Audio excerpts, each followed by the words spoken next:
Encuentro hoy perdón, encuentro salvación en tu presencia.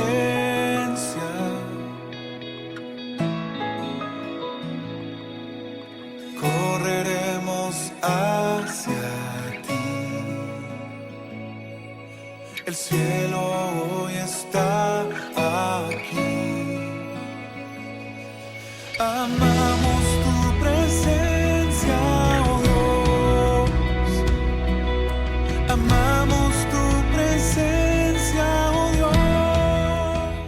Hola, ¿cómo estás? Dios te bendiga. Qué bueno es poder volver a encontrarnos en este momento para que juntos podamos entrar en la presencia del Señor y así una vez más ser bendecidos, ser renovados, ser desafiados por Él.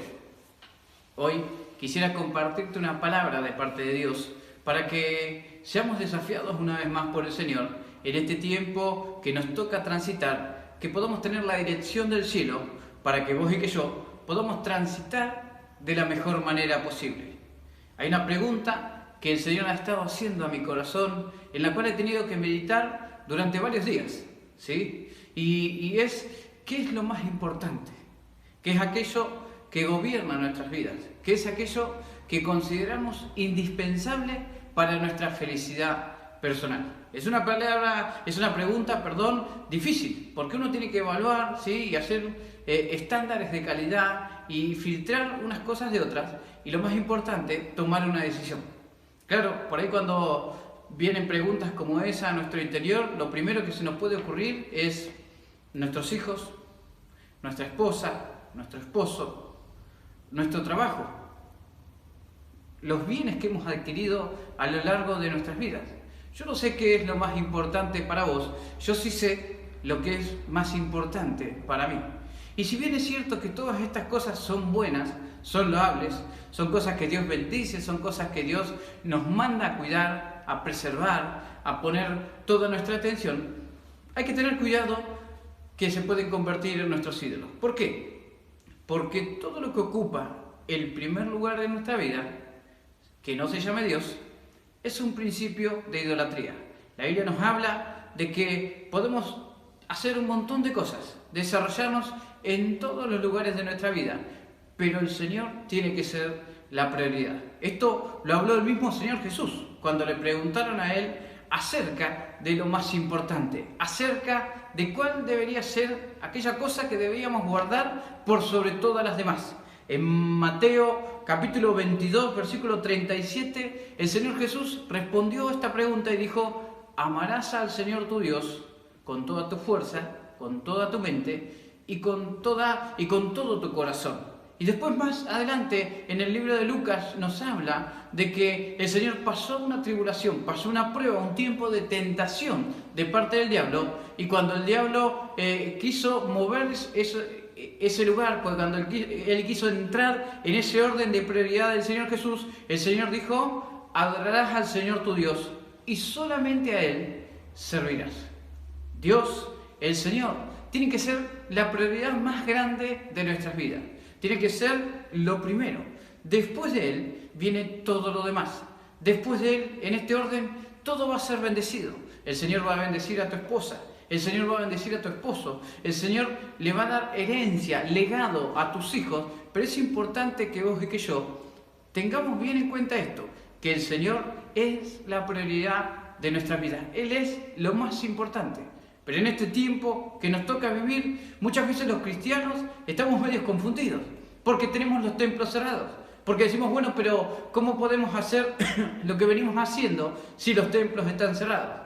Claro, esto es algo que también tuve que experimentar yo en mi ser interior. Estaba perdido los primeros días, estos tiempos de pandemia, ¿sí? Los templos cerrados, las actividades paralizadas, ¿sí? No solamente yo como pastor, los músicos, la gente de escuela bíblica, y así cada uno en su ministerio personal quedó cancelado, quedó parado, quedó paralizado, cada uno confinado en su propia casa.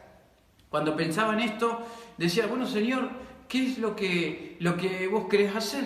¿Qué propósito tiene toda esta situación? ¿Sí? Y tuve que tomarme un par de días para meditarlo, para reflexionar delante de la presencia del Señor y entender de que amar al Señor es la prioridad de mi vida. Servirlo es importante. Hacer todo lo que venimos haciendo está bien. Pero lo que Jesús dijo, que lo principal de nuestra vida debería ser amar al Señor nuestro Dios. Y amar, ¿sí?, trae por consecuencia servir. Y muchas veces nosotros los cristianos, los hijos de Dios, en nuestro afán de trabajar para Él, confundimos la prioridad y pensamos que nuestra relación con Dios se basa solamente en lo que estamos haciendo para Él, en lo que estamos trabajando, en los proyectos, en los sueños, en el programa de la iglesia local que venimos desarrollando, pero en este tiempo todo eso quedó nulo. Por eso, en este tiempo más que nunca, vos y yo tenemos que volver a lo importante. Vos y yo tenemos que establecer nuestra prioridad nuevamente y elegir amarlo a Él en intimidad, por sobre todas las cosas, dejando toda ansiedad, dejando toda preocupación. Lo que nos define no es lo que hacemos, sino lo que somos. Entonces, nosotros somos hijos de Dios y amamos al Señor. En consecuencia, le servimos a Él y a su pueblo. Pero nuestro servicio no nos define. Lo que define tu vida, lo que define la mía, es nuestro amor inconmensurable hacia Dios. Y en este tiempo de quietud, en este tiempo de reflexión, vos y yo podemos aprovecharlo de una manera distinta. Porque muchas veces estamos corriendo detrás de muchas urgencias, así como a veces corríamos antes de conocerlo Él detrás del trabajo, detrás de los proyectos, detrás del dinero. ¿Sí? En la vida cristiana podemos cometer el error de correr detrás del activismo, detrás de las cuestiones que debemos desarrollar dentro del cuerpo de Cristo y olvidarnos de lo verdaderamente importante. Y en este tiempo, más que nunca, vos y yo tenemos un factor clave, que es la pasividad, que es la tranquilidad, que es esas horas, esos minutos, esos días enteros que vos y yo disponemos que otros días no los teníamos, ¿sí? Que en otro tiempo era imposible detenernos a pensar. Y por eso yo pensaba en mi interior y decía, Señor, siempre mi pasión hacia vos ha sido servirte. Desde que fui niño, fui criado en la casa de Dios, por lo cual no tenía otro objetivo que hacer cosas para Él. Pero en este tiempo, más que nunca, hemos sido confrontados y hemos sido desafiados a hacer iglesia, pero desde casa. Por eso yo te animo a que aproveches este tiempo, porque a los que aman a Dios, todas las cosas les ayudan a bien. Y aunque estés recluido en tu casa y aunque nosotros estemos recluidos en la nuestra, en este tiempo podemos aprovechar y compartir una estadía diferente con el Espíritu Santo. Hay una iglesia que el Señor nos habla en Apocalipsis capítulo 2 y quiero invitarte a que si tenés tu Biblia ahí la puedas tomar.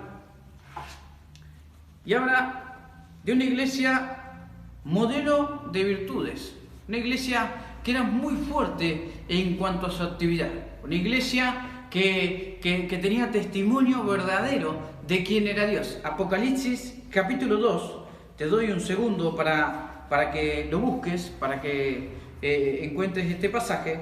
Dice la Escritura, escribe al ángel de la iglesia en Éfeso, el que tiene las 7 estrellas en su diestra, el que anda en medio de los 7 candeleros de oro, dice esto. Las 7 cartas que narra el libro de Apocalipsis, ¿sí?, van dirigidas a 7 iglesias puntuales. También muchos han interpretado que pueden ser 7 momentos de la iglesia actual, de cualquier iglesia a través del tiempo. Pero acá el autor, el Señor Jesús, le habla al ángel de la iglesia y dice, el que tiene las 7 estrellas en la mano, el que se pasea en medio de los candeleros, dice esto. En Apocalipsis 1:20 dice, el misterio de las 7 estrellas que has visto a mi diestra y de los 7 candeleros de oro. Las 7 estrellas son los ángeles de las iglesias y los 7 candeleros que has visto son las 7 iglesias. La Biblia nos habla de una visión profética, ¿sí? Y la explicación está un versículo anterior. Dice, las 7 estrellas en la mano de Jesús son los 7 pastores, son los 7 grupos que dirigían aquellas comunidades. Y los 7 candeleros son justamente 7 iglesias, por lo cual llega el momento de Éfeso, llega el momento de la exhortación, de la palabra de aliento, de la palabra profética para esta iglesia. Y acá el autor dice, yo conozco tus obras, tu arduo trabajo, tu paciencia, y que no puedes soportar a los malos, y que has probado lo que dicen ser apóstoles y no lo son, y los has hallado mentirosos. y has sufrido, y has tenido paciencia, y has trabajado arduamente por amor de mi nombre, y no has desmayado. Esta iglesia, en la primera impresión, era una iglesia muy fuerte, porque tenía cualidades tremendas de parte de Dios. Por lo cual, cuando Jesús hace el balance y les dice, yo te conozco. Y hay algo que vos y yo que tenemos que tener muy en claro. El Señor nos conoce. Ahora, Él no nos conoce como los demás. Él conoce la intimidad, la profundidad de nuestro corazón. Ahí la intención oculta que cada uno de nosotros tenemos para hacer lo que seguimos haciendo. Él sabe absolutamente todo lo que hay en tu interior, tus pensamientos más íntimos, tus anhelos, tus sueños, lo que te moviliza a hacer lo que venís haciendo. Él dice, yo te conozco, ¿sí? Y dice, yo conozco tus obras, ¿sí? El Señor sabía de las obras de la iglesia en aquel tiempo. Dice, yo conozco tu arduo trabajo. No solamente menciona que la iglesia trabajaba, sino que trabajaba arduamente. Y es un reconocimiento muy fuerte. Dice, yo estoy viendo tu arduo trabajo. Dice, yo estoy viendo tu paciencia, ¿sí? Cómo has trascendido los tiempos y has esperado, ¿sí?, el cumplimiento de todo lo que estaba asignado para vos. Dice, y que no puedes soportar a los malos, y has probado los que se dicen ser apóstoles y no lo son, y los has hallado mentirosos. Se ve que esta iglesia era una iglesia fuerte en cuanto a la obra, pero era muy celosa de la doctrina, era muy celosa de lo que era verdaderamente importante y lo que era verdaderamente genuino para la época. Por eso dice, has probado a los que dicen ser apóstoles y no lo son, y los has hallado mentirosos. Evidentemente, esta iglesia velaba por la integridad de su pueblo. Este equipo de liderazgo, estos pastores que estaban a cargo de aquella comunidad de fe, eran personas que vigilaban, ¿sí?, velaban continuamente por la ciudad, por la iglesia, por la comunidad. Dice, versículo 3, y has sufrido, y nuevamente dice, y has tenido paciencia, y has trabajado arduamente por amor a mi nombre, y no has desmayado. Cuando uno lee todas estas características, dice, bueno, qué iglesia modelo, qué impresionante el equipo de trabajo que debería tener aquella comunidad. Porque dice, no solamente has tenido paciencia, no solamente has trabajado, sino que también has tolerado el sufrimiento, has tenido paciencia y has trabajado nuevamente, arduamente, por amor de mi nombre. El Señor Jesús sabía que lo que movilizaba a esta iglesia era el amor al nombre de Dios, que todo lo que se hacía en aquella comunidad de fe era para la extensión del reino, era para que el nombre de Dios sea levantado en alto, y por eso Él arranca mencionando todas las características buenas que esta iglesia tenía. Claro, cuando uno mira todo esto dice, bueno, difícilmente le podamos encontrar algún tipo de efecto, pero el Señor hace una exhortación, y eso se encuentra en el versículo 4, dice, pero tengo contra ti que has dejado tu primer amor. Y yo pensaba, ¿cuáles son aquellas cosas que nos pueden llevar a dejar nuestro primer amor?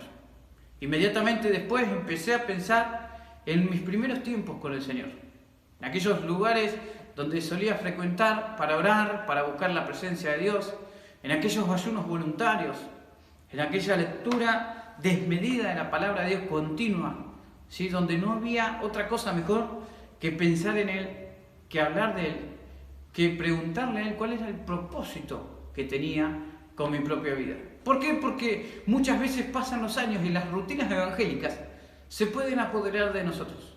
Muchas veces las ansiedades y el afán del mundo nos consumen, pero dentro de la iglesia de Cristo también hay peligros. Dentro de la iglesia de Cristo el activismo puede ser tu mayor enemigo, ¿sí? Que sientas que tu relación con Dios está basada por las cosas que haces y no por el amor y no por la adoración voluntaria y espontánea, continua delante de Dios. Por eso dice, tengo contra ti que has dejado tu primer amor. Cuando pensamos en el primer amor, es el amor más puro, es el amor que es desinteresado, aquel que no tiene rótulos, aquel que da todo sin esperar absolutamente nada a cambio. Y yo pensaba y decía, Señor, danos conciencia para tener memoria de esos tiempos de enamoramiento con vos, Que vos y que yo seamos personas que vivan en el primer amor, ¿sí? Muchas veces es una frase que escuchamos a menudo. Uno empieza a servir al Señor y se escuchan comentarios alrededor de no, está en el primer amor. Ya vamos a ver más adelante. Como si los años con el Señor fueran una carrera que conduciera inmediatamente al aburrimiento, a la rutina, al estancamiento espiritual, cuando no es así. Acá se nos dice, tengo contra ti que has dejado tu primer amor, versículo 5, recuerda, por tanto, de dónde has caído y arrepiéntete. El autor nos exhorta, nos dice, recuerda esos días de gloria, recuerda de dónde has caído, en la posición que llegaste a estar espiritualmente. ¿Cómo te movías? ¿Cómo sentías? ¿Cómo hablabas? ¿Cómo pensabas? Recuerda de dónde has caído. Inmediatamente nos dice, arrepiéntete. Cambia el curso. Cambia tu manera de pensar. Cambia tu manera de hablar. Cambia la dirección por la cual estás transitando. Arrepentirse es cambiar el paso. Si uno va hacia el norte, tiene que ir hacia el sur. Si uno va hacia el este, debe ir hacia el oeste. Tiene que hacer un giro de 180 grados y cambiar totalmente el curso de su vida. El autor nos habla y dice, recuerda de dónde has caído y arrepiéntete y vuelve a las primeras obras. Vuelve a hacer lo que estabas haciendo inicialmente. Muchas veces los años, los sinsabores, las cuestiones de la vida, los sueños no realizados a nuestra manera pueden generar en nosotros frustración, ¿sí? Y corremos el riesgo de perder la expectativa, de que nuestro amor hacia el Señor se vaya enfriando y el espíritu de religiosidad se vaya apoderando de nosotros. Otros todavía van más lejos y se apartan del camino de Dios. Y quizás vos seas una de esas personas, porque por este medio estamos llegando a muchísima gente, ¿sí? Gente que se ha comunicado con nosotros, que nos ha escrito diciendo, pastor, hace años que no me congrego, hace años que no leo la Biblia, hace años que no oro, pero cuando se levante esta cuarentena voy a volver a la casa de mi Padre, voy a volver a la casa de Dios. Y nosotros le decimos, vas a ser bienvenido, vas a ser desafiado, vas a ser sanado, vas a ser restaurado por el Señor y tu vida va a tener un cambio. Eso es arrepentirse. Dejar de hacer lo que venimos haciendo y cambiar el curso de nuestras vidas en pro de un desafío mayor. Dice, porque pronto vendré a ti y quitaré tu candelero de su lugar si no te hubieras arrepentido. Una iglesia que parecía ser modelo, porque trabajaba, porque vigilaba, porque sufría, porque tenía paciencia, porque levantaba el nombre de Dios en alto, tuvo un pequeño tropiezo que terminó siendo lo más importante.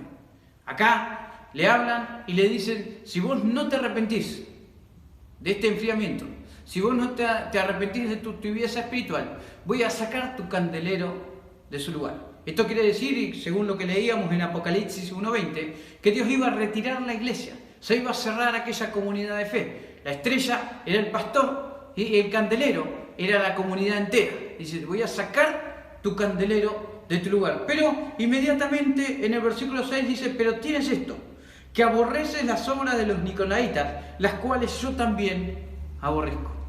Este modelo de exhortación tiene que ser algo que tenemos que aplicar en nuestra vida personal. ¿Por qué? Porque Jesús, cuando habló con la iglesia, no fue inmediatamente a señalar el error, no fue inmediatamente a decirle esto está mal, sino que enumeró todas sus virtudes, mencionó el lugar deficiente y terminó nuevamente dándole aliento. Terminó diciendo, tenés esto que también es bueno. Aborrecés las obras de los nicolaitas, que es un tema largo y extenso, en algún momento lo vamos a hablar, pero era una doctrina demoníaca de un grupo social de aquella época. Entonces Jesús agarra, enumera todas sus virtudes, como con el joven rico, que dice que él guardaba todos los mandamientos desde su juventud, y el Señor le dijo, ¿vos querés ser perfecto? Andá, vendé todo lo que tenés y dale a los pobres, hacé tesoro en el cielo y vení y seguime. Una de las cosas que nos marca la Escritura continuamente es que Dios plantea una y otra vez nuestra mejoración. Dios continuamente nos está desafiando, nos está sacando de nuestra zona de confort para que vayamos hacia la perfección, para que vayamos hacia un lugar de gloria, de espiritualidad, de promoción mucho más alto del que tenemos en la actualidad. Y es por eso que acá él enumera, dice: yo conozco tus obras, tu trabajo, que no puedes soportar a los malos, que has sufrido, que has tenido paciencia, que has trabajado arduamente, pero has perdido tu primer amor. Arrepentite, ¿sí? Cambia el curso, recordá de dónde has caído y ten en cuenta esto, que también tenés esto bueno, que aborreces esa doctrina de demonios de los nicolaitas, las cuales yo también, dice el Señor Jesús, aborrezco. Mis hermanos queridos, esta iglesia nos enseña que no importa todo lo que hagamos por el Señor, el principal motor de nuestras vidas, de nuestra relación con Él, tiene que ser el amor incondicional que sentimos hacia Él, así como Él hacia nosotros. La Escritura dice que nosotros amamos a Dios porque Él nos amó primero. Y es por eso que esta iglesia, esta carta, nos enseña un principio fundamental, que la base de nuestro cristianismo, que la base de nuestra relación con Dios, no es lo que hacemos para Él. Eso es servicio, eso está bien, ¿sí? Que la prioridad de nuestra vida no pueden ser nuestra familia, nuestros recursos económicos, nuestra carrera, ¿sí? Las posesiones que tenemos. Eso también está bien, pero lo principal tiene que ser el Señor. Lo principal tiene que ser el amor hacia Él, ¿sí? Esto es lo que nos tiene que movilizar, porque el Señor nos conoce. Todas las iglesias son exhortadas de la misma manera. Las 7 iglesias en Apocalipsis, ¿sí? Después, si tenés tiempo, te animo a que lo puedas leer en tu casa tranquilo, ¿sí? Arranca de la misma manera. El Señor Jesús dice: yo conozco, yo sé, yo te conozco como nadie te conoce. Y es importante que vos y que yo tomemos este modelo para este tiempo. Y digamos: Señor, en este tiempo de pandemia, en este tiempo de quietud, en este momento de mi vida donde no tengo muchas más cosas que hacer, ¿sí? Voy a volcar mi vida, voy a volcar mi tiempo, mi prioridad, ¿sí? hacia tu presencia, hacia tu persona. ¿Por qué? Porque cuando queremos saber cuál es nuestra prioridad en nuestra vida, tenemos que hacer simplemente esa pregunta: ¿a qué le dedico yo más tiempo? Y ahí, cuando vos te hagas esa pregunta y la contestes con verdad, vas a descubrir cuál es tu prioridad. Porque lo que amamos lo define el tiempo. Es a lo que le metemos todas nuestras fuerzas, ¿sí? Y uno puede decir: bueno, pero no es lo que yo amo, pero es lo que yo hago. Y eso es lo que me define. Mis hermanos queridos, en este tiempo, vos y yo tenemos que crecer en nuestra relación con el Señor en base a nuestro amor. Y así vamos a transitar este tiempo de pandemia. Un tiempo en el cual no podemos congregar, no podés ejecutar tu instrumento musical, no podés hacer lo que venías haciendo en tu vida cristiana.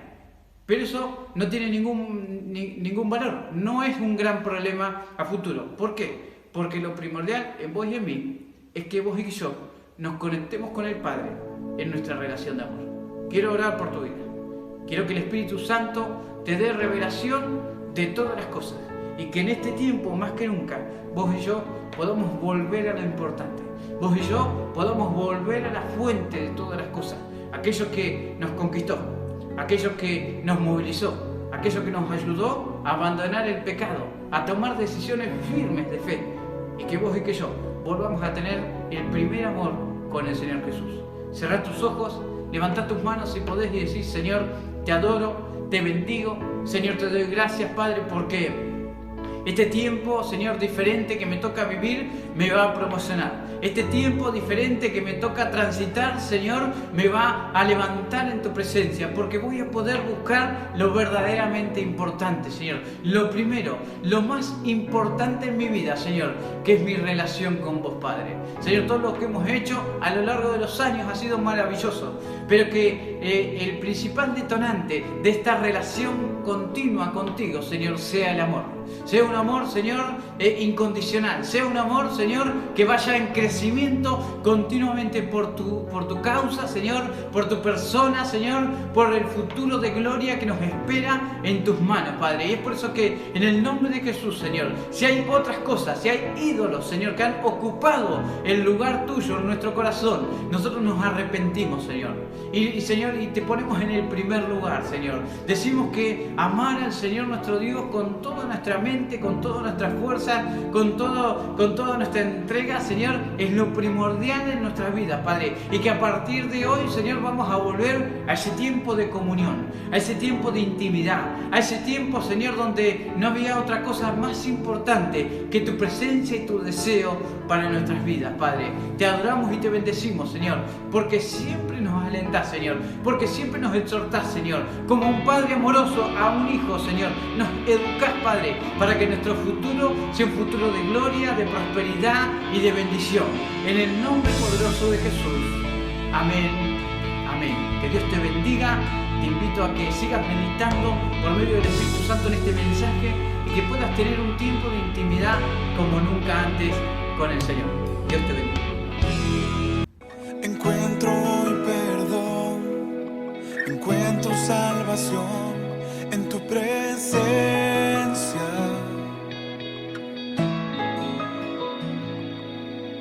Correremos hacia ti. El cielo hoy está aquí. Amamos